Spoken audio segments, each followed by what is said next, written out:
Hello, everyone. Welcome to today's edition of FinSec series. And I'm your regular host. As you know, I'm Dr. Philip Takyi, and I'm here to discuss with you pension tips. This has been a topical issue, especially for those that are approaching their retiring age. And I thought that it's important we spend some few minutes to discuss some key items that need to be looked at. So today, I'm going to look at 5 essential tips for those that are approaching pension age. And to start, I will quickly share my page. Uh, and there we go. Okay, so there we got it. So yes, so as I mentioned, this is about pension tips on your FinSec series. And today we're looking at 5 essential tips for people nearing pension age. Um, this is very important for a lot of us that are have been approaching the age of 50 from about 40 years towards the age of 50. This has been topical on our minds, and I thought that it's important we share ideas on this.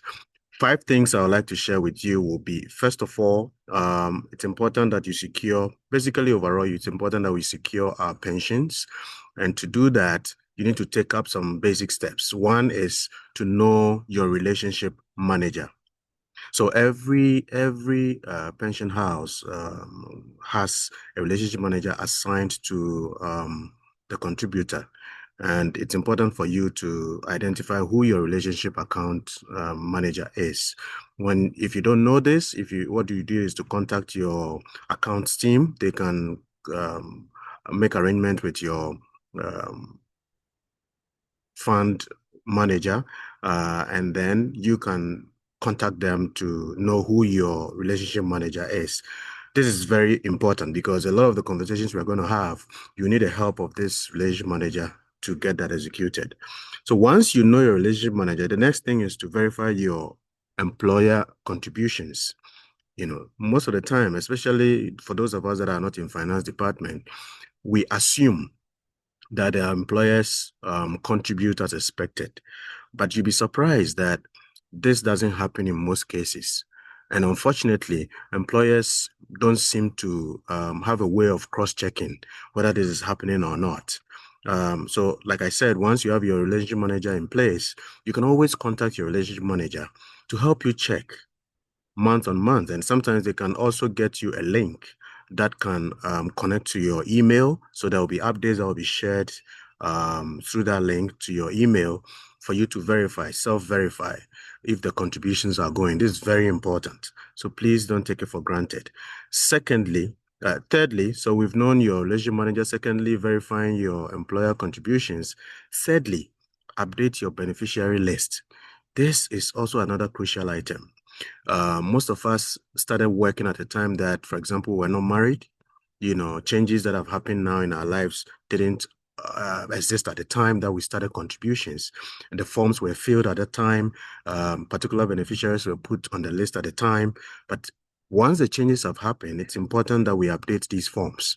So what you do is that once again, you contact your relationship manager.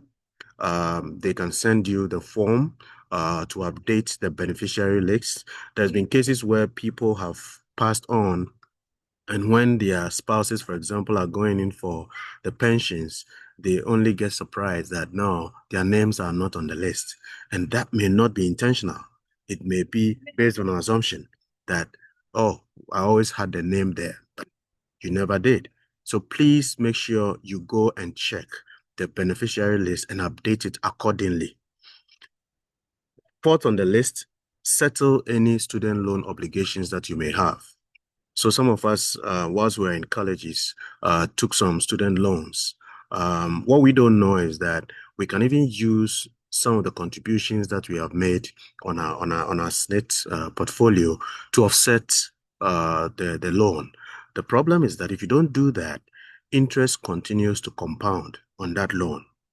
And even though you are contributing, your pension trust administrator is not obliged to offset the loan. So they'll continue to allow the loan to grow, even though you're contributing and you have money that can be used to offset. You have to direct them to do that.